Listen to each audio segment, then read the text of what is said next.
शांति।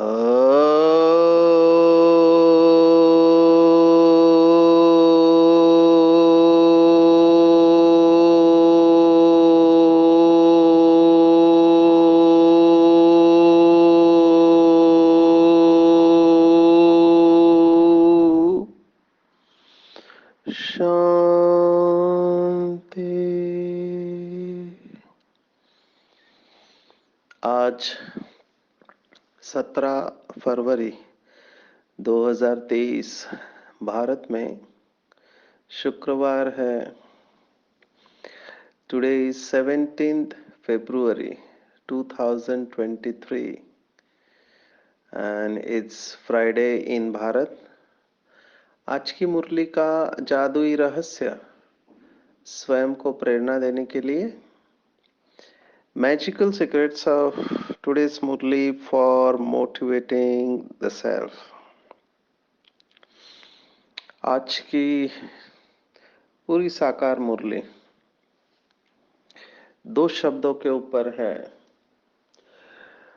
बाबा ने ये 2 शब्द अलग अलग मुरलियों में अलग अलग तरीके से बताए हैं। शास्त्रों में भी ये शब्द अलग अलग भाव से आए हुए हैं और वो 2 शब्द है लकी और अनलकी। लकी और अनलकी। बाबा ने कहा तकदीर और तदबीर। तकदीर माना भाग्य, तदबीर माना पुरुषार्थ। लौकिक में भी हमने देखा है कि बहुत लोगों के अंदर मान्यताएं हैं, बिलीफ्स है कि वो सहज ही कह देते कि फलाना बहुत लकी है या फलाना अनलकी है। फलाना व्यक्ति कुछ भी करता है उसको सफलता मिलती है और फलाना व्यक्ति बहुत कुछ करता है फिर भी उसको असफलता मिलती है। कई ऐसे लोग हमने देखे जो जिस बिजनेस में हाथ डालते हैं वहां उनको लॉस ही लॉस होता है। पैसा आने वाला होता है वो भी चला जाता है। और कई लोग ऐसे होते हैं कि थोड़ा करते हैं उनको कई गुना ज्यादा मिलता है। अभी जब ऐसे अनुभव लंबे समय तक होते हैं तो व्यक्ति निराश होने के चांसेस होते हैं।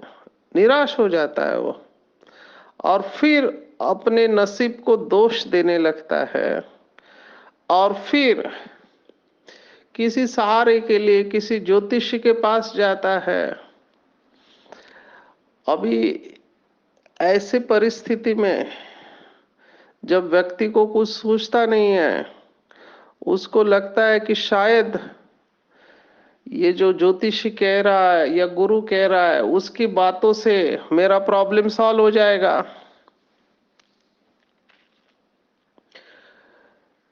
और फिर हर एक ऐसे व्यक्तियों का लाभ लेने लगता है। तो इसको बहुत अच्छी तरह से समझना है लकी और अनलकी क्या है, किसको लकी कहेंगे और किसको अनलकी कहेंगे, भगवान क्या कहता है और मनुष्य मत क्या कहती है। तो बाबा ने आज लकी व्यक्ति की व्याख्या दी है। लकी किसको कहेंगे और अनलकी किसको कहेंगे।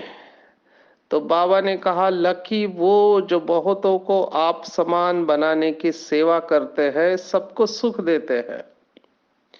और अनलकी वो जो सिर्फ सोते और खाते हैं, एक दो को दुख देते हैं। तो भगवान कह रहा है कि अनलकी क्यों होते हैं, क्योंकि पुरुषार्थ में कमी है। इसके ऊपर सोचना है, बहुत गहराई से सोचना है, क्योंकि आज की मुरली में ज्योतिष विद्या आई है, फिर जिस्मानी विद्या भी आई है। आज बाबा ने ऑफ्थेल्मोलॉजिस्ट आंख के स्पेशलिस्ट को भी याद किया है।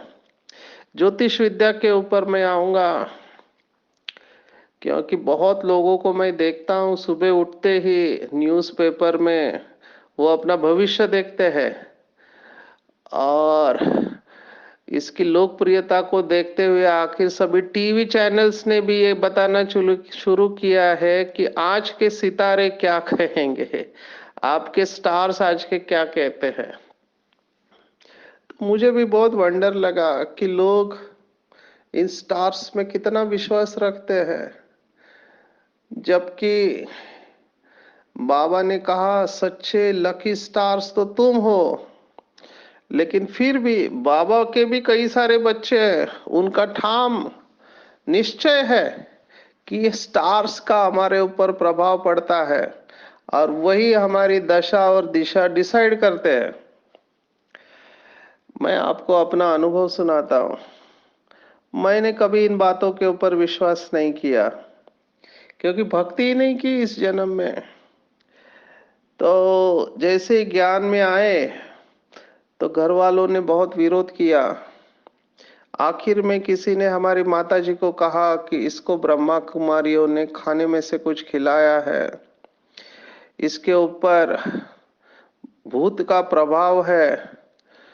तो मेरी शांति करने के लिए 4 पंडित बुलवाए। तो मैंने उन पंडितों को पूछा कि ये शांति क्यों करनी चाहिए। तो उन्होंने कहा कि ग्रहों का हमारे ऊपर प्रभाव रहता है, जिसको बाबा स्टार्स कहते हैं, ग्रहों का प्रभाव रहता है। तो वो ग्रहों का जब प्रभाव होता है तब हम क्या करते हैं हमें समझ में नहीं आता है। तो उन ग्रहों की शांति करने के लिए ये यज्ञ जरूरी है। तो मैंने उनको एक ही सवाल पूछा, ग्रह जड़ है या चैतन्य है। तो उन्होंने कहा ग्रह जड़ है। फिर अगला सवाल पूछा, आत्मा जड़ है या चैतन्य है। तो उन्होंने कहा आत्मा तो चैतन्य है। फिर मैंने कहा जड़ का चैतन्य के ऊपर प्रभाव पड़ेगा या चैतन्य का जड़ के ऊपर। उस वक्त हमने उनको बाबा का ज्ञान सुनाया कि शास्त्रों में कहा संकल्प से सृष्टि चलती है। ये ग्रह स्टार्स जो भी है ये सृष्टि है। ये चलती कैसे है, इनको चलाने वाला कौन है। तो इनको चलाने वाला है संकल्प। चैतन्य आत्माओं के संकल्प से चलती है ये। क्रिएशन इम्प्लाइज क्रिएटर, ऐसे अंग्रेजी में कहते हैं। रचना है मतलब रचयिता है। बाबा ने कितने मुरलियों में कहा है कि समय तुम्हारी रचना है, हम समय के रचयिता है, वी डिसाइड। लेकिन होता क्या है, जब हम कमजोर होते हैं, परवश होते हैं, तब हम ग्रहों के प्रभाव में आ जाते हैं, ड्रामा के प्रभाव में आ जाते हैं। तो हमको परवश नहीं मालिक बनकर चलना है। उन्होंने जो भी 2-3 घंटा जोर जोर से मंत्र पढ़े, मेरी शांति के लिए दुआ किया, अग्नि जलाया, तिल जो समीदा, बहुत कुछ डाला, और मंत्र का पानी मुझे पीने को देते थे। लेकिन मैं बाबा की दृष्टि में वो पानी पी जाता था, मेरे ऊपर कुछ प्रभाव नहीं पड़ा। ऐसे बहुत बार हुआ है। कई लोगों को ईर्ष्या भी होती है, अभी मैं उन बातों में नहीं जाता हूं। लेकिन ऐसे कुछ लोग होते हैं, वो ऐसे कुछ करते रहते हैं, लेकिन हमारे ऊपर उसका प्रभाव ही नहीं आता है।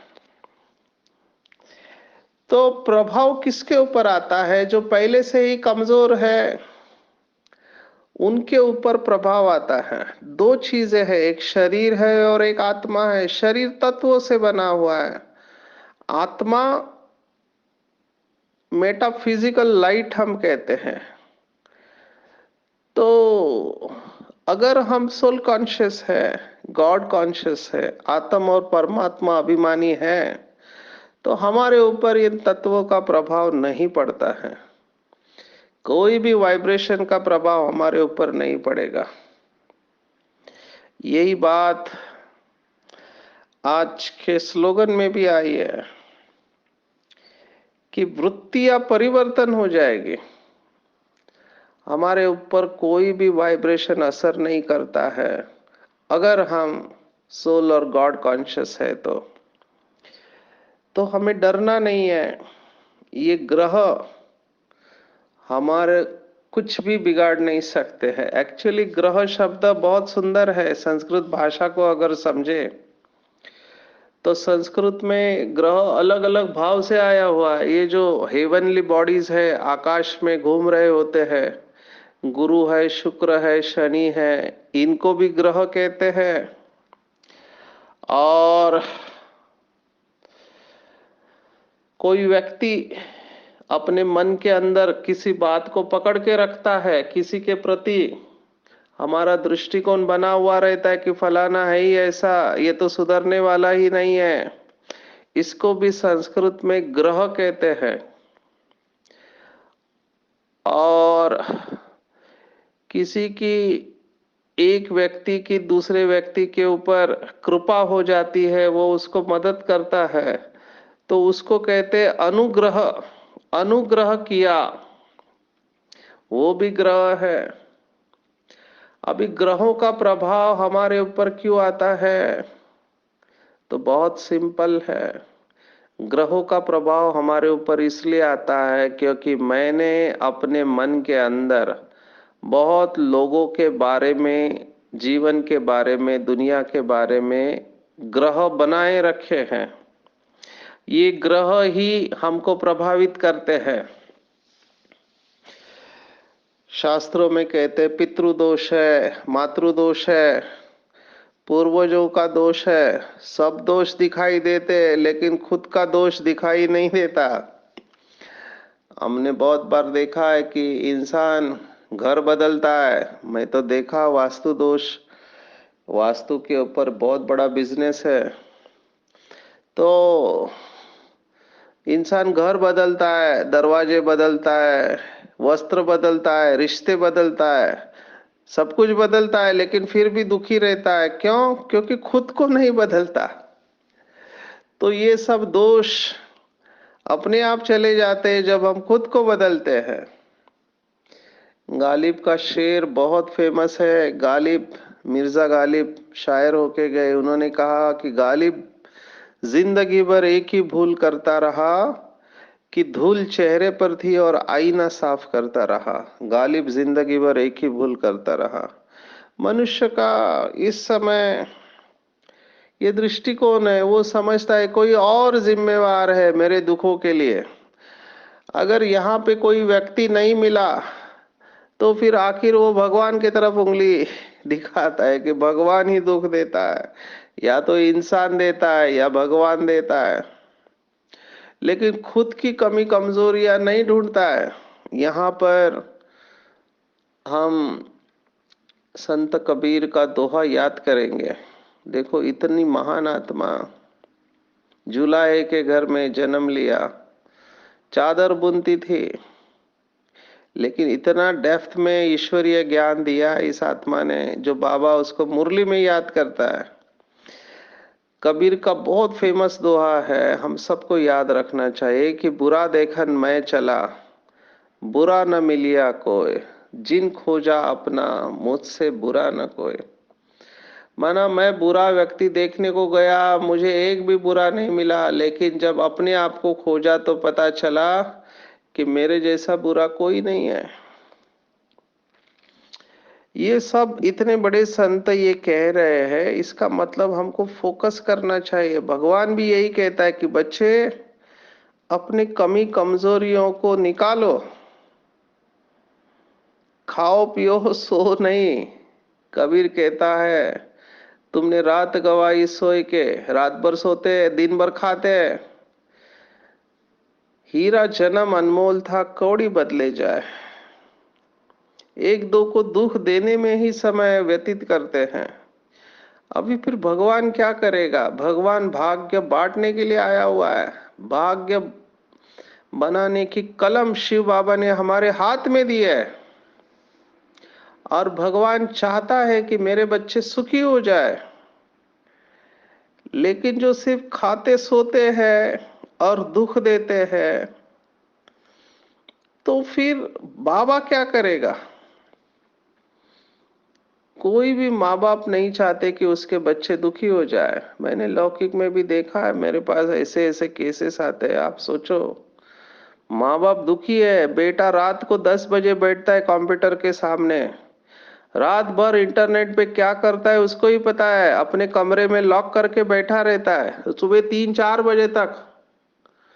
अभी 4-5 बजे उठ के वो सो जाता है, नाश्ता करता है या चाय पीता है। अभी वो दिन में क्या करेगा, ना स्कूल जा पाएगा ना कॉलेज जा पाएगा, उसका साइकिल ही बदल गया है। और कुछ बोलो तो गुस्सा करता है।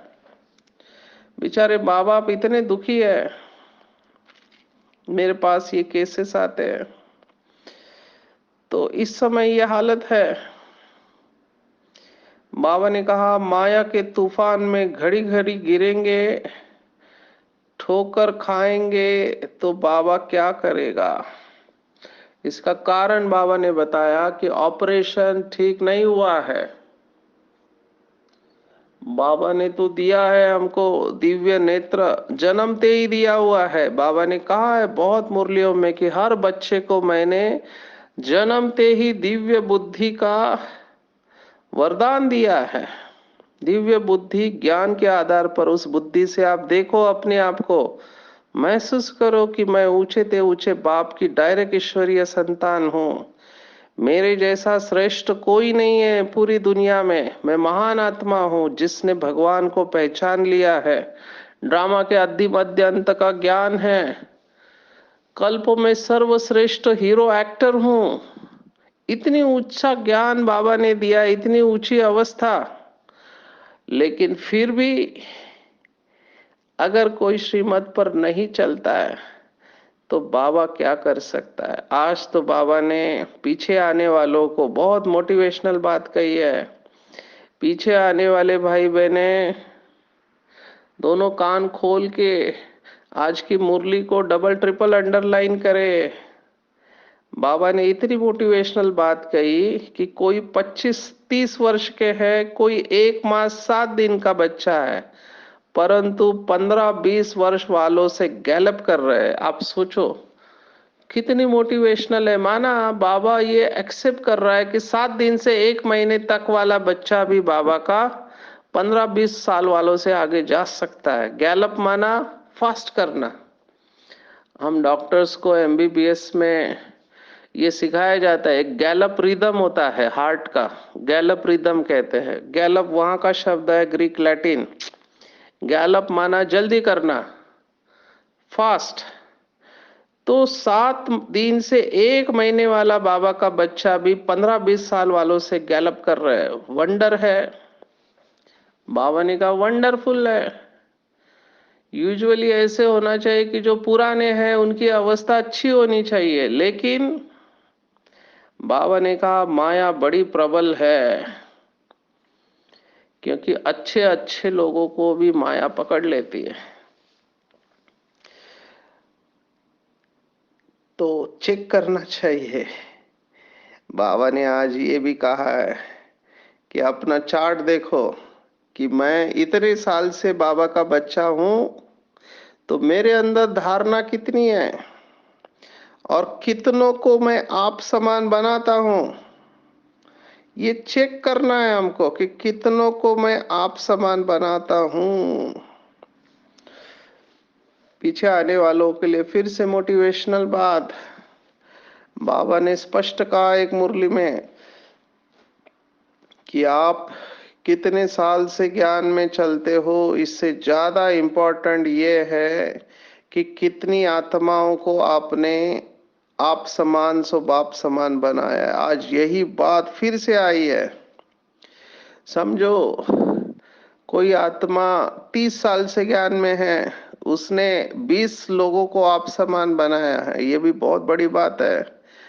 लेकिन कोई 5 या 10 साल वाला है, उसने 25 लोगों को आप समान बनाया है, तो वो 5 या 10 साल वाला उस 25 या 30 साल वाले से आगे है।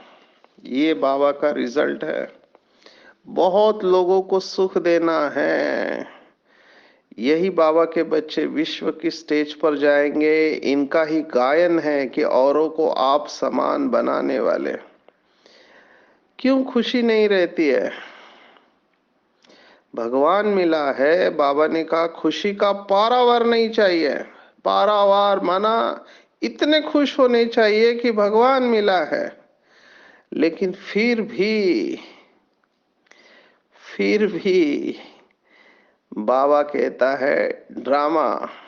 और क्या कह सकता है?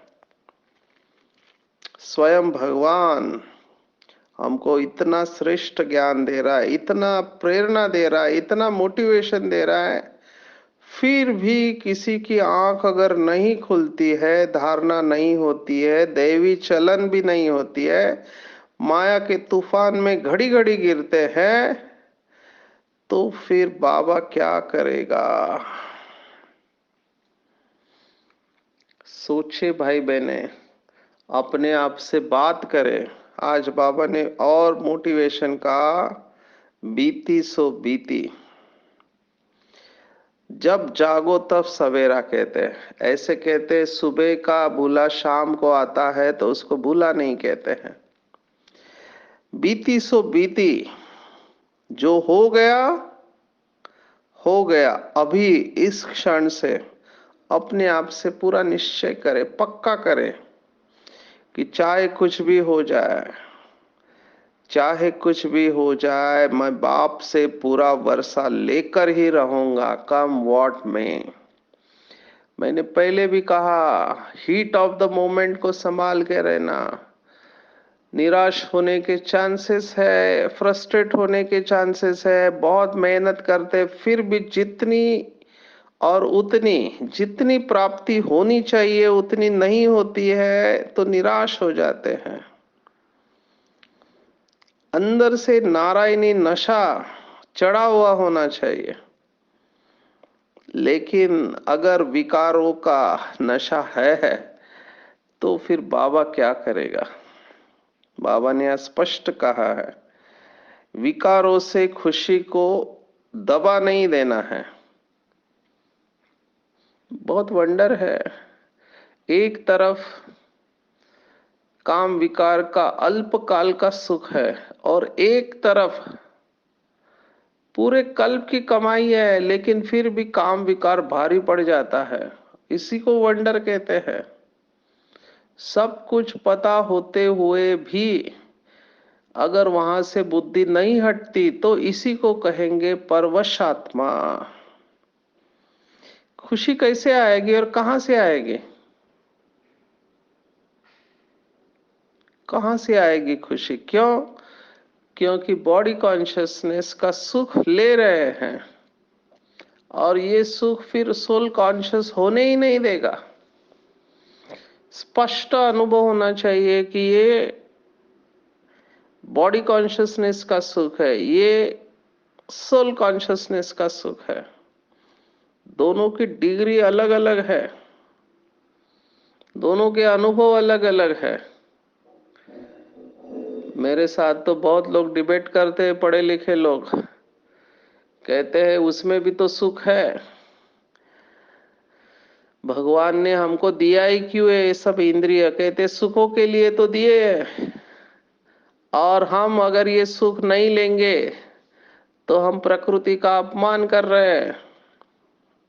ऐसे बहुत सारी बातें मुझे बोलते रहते हैं। हम उनके साथ आर्ग्यू नहीं करते हैं। हम उनको बोलते हैं देखो भैया, आपके पास ऑप्शन है। एक तरीका है इस इंद्रिय सुखों में जियो, ठीक है। दूसरा तरीका है अतीन्द्रिय सुख का अनुभव करो। इंद्रिय सुख शैलो है, सुपरफिशियल है, अल्पकाल का है, और बंधन उत्पन्न करता है। बाबा के महावाक्य आदि मध्य अंत दुख देने वाला है। अतीन्द्रिय सुख गहरा है, डीप है, आपको बंधन मुक्त करेगा, और कल्प में सर्वश्रेष्ठ पद आपको प्राप्त कर देगा। अभी आप चूज करो, आपको क्या चाहिए। दो नाव में पैर नहीं रखना है। बाबा ने कहा है चीर दिए जाओगे दो नाव में, एक पैर पुरानी दुनिया, एक नई दुनिया।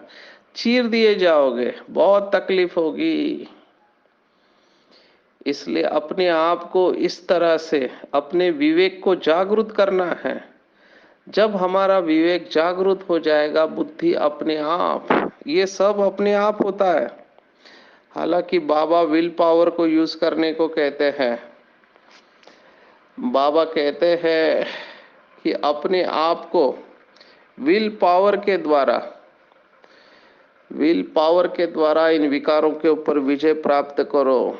हमारा अनुभव है ये सब एडिक्शंस है, तो एडिक्शन छोड़ना नहीं पड़ता है, छूट जाता है। जब प्राप्ति होती है तो सहज मार्ग लंबे समय तक होता है, जबरदस्ती लंबे समय तक हो नहीं सकती है। हमने देखा है नशा छोड़ते हैं 1 साल 2 साल, तीसरे साल फिर से चालू करते हैं। क्यों? क्योंकि किसी के प्रभाव में आके छोड़ा था। पुराने संस्कार का बीज वैसे ही पड़ा है, और वो बीज जैसे ही उसको हवा पानी मिलती है वापिस जागृत हो जाता है। तो चेक करना है कि मेरे अंदर ऐसा पुराने संस्कारों का बीज तो नहीं पड़ा है। अगर पड़ा हुआ है तो बहुत अटेंशन देके अपने मन और बुद्धि को चारों तरफ से हटाकर पूरा शिव बाबा के ऊपर एकाग्र करना है। पूरा वैराग्य को धारण करो, फास्ट जाना है तो। और इसके जैसा सुख कहीं नहीं मिलेगा आपको। और फुल ज्वालामुखी योग में सभी को भस्म करना है। जब ये पुराने संस्कार भस्म हो जाएंगे, तभी जो बाबा ने कहा 7 दिन से 1 मास वाला फास्ट जा सकता है। और ऐसे बाबा के बच्चे मैं देख रहा हूं, बहुत लगन से उन्होंने बहुत भक्ति की है, लेकिन जैसे ही उनको ये मिलता है बाबा का ज्ञान, एकदम बाबा से चटक पड़ते हैं और अपने सभी संस्कारों को दिव्य बनाते हैं। लोग भी उनसे अनुभव करते हैं। ऐसे बाबा के बच्चे, बाबा ने आज उनको कहा है मास्टर शांति देवा। बाबा ने कहा, बहुत सुंदर बात कही, ऐसा तीर चलाओ जो रेत में भी हरियाली कर सको। पहले के जमाने में ऐसे तीर चलाने वाले होते थे कि तीर के साथ शिकार को भी लेके आते थे।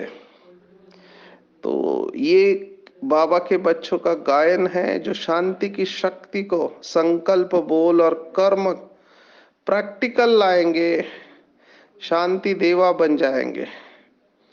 और ऐसे बाबा के बच्चों से शांति की किरणें पूरे विश्व में फैलती जाएंगे और वो रूहानी चुंबक बन जाएंगे, रूहानी चुंबक। तो हमको इसके लिए अभ्यास करना है। लगातार 2 दिन से बाबा शांति की शक्ति के ऊपर बोल रहा है, इसके लिए अटेंशन रखना पड़ेगा। और जो भी बाबा के बच्चे कहते हैं कि हमारे घर वाले या अन्य आत्माएं नहीं बदलते हैं, उसका सॉल्यूशन भी बाबा ने दिया है। बहुत डीप बात है। मुझे याद आ रहा है जब स्पार्क विंग बनी थी तो 3 ग्रुप बने थे फाउंडेशन में। हमने देखा संकल्प शक्ति का प्रयोग, अशारीरिक ग्रुप और तीसरा वाइब्रेशन ग्रुप। तो ये वाइब्रेशन ग्रुप की बात आई है। अगर आप अपने घर वाले को या किसी और व्यक्ति को बदलना चाहते हो तो बाबा ने स्पष्ट कहा है, समय ऐसा चल रहा है कि बोल से कोई भी नहीं बदलेगा, बोल से कोई भी नहीं बदलेगा। अगर किसी को बदलना है तो वृत्ति से वृत्ति को बदल पाएंगे। लेकिन कौन सी वृत्ति? तो बाबा ने कहा आत्म अभिमानी। जो भी गुरु गोसाई इस समय अच्छे योगी है, उनके यही वाइब्रेशन लोगों को बदलते हैं। तो हमारी वृत्ति में अगर एक शिव बाबा है तो हमारी वृत्ति से अन्य आत्माओं की वृत्ति परिवर्तन होगी। ये हमारी आत्म अभिमानी स्थिति का व्रत अगर हम लेंगे तो हम किसी को भी बदल पाएंगे। ये बहुत डीप बात है। आप अगर अपने अंदर पॉजिटिव वाइब्रेशन निरंतर रखते हो तो हमारे ये वाइब्रेशन से ही लोग बदलेंगे। तो आज पूरे दिन भर में हम किसी को दोष नहीं देंगे, अपने लक को खुद क्रिएट करेंगे। हम सब बाबा के लकी बच्चे हैं, क्योंकि स्वयं भगवान ने हमको चुना है। हम कल्प कल्प के विजयी रतन हैं और हम लकी स्टार है। हमारी याद से लोगों के विघ्न दूर होते हैं, तो हमारे जीवन में विघ्न कैसे आ सकते हैं? लेकिन पुरुषार्थ से अपने आप को फिर से कल पहले माफिक लकी बनाएंगे, बहुतों को आप समान बनाएंगे और सबको मर्यादा में रहते हुए सुख देंगे। अच्छा, ओम शांति।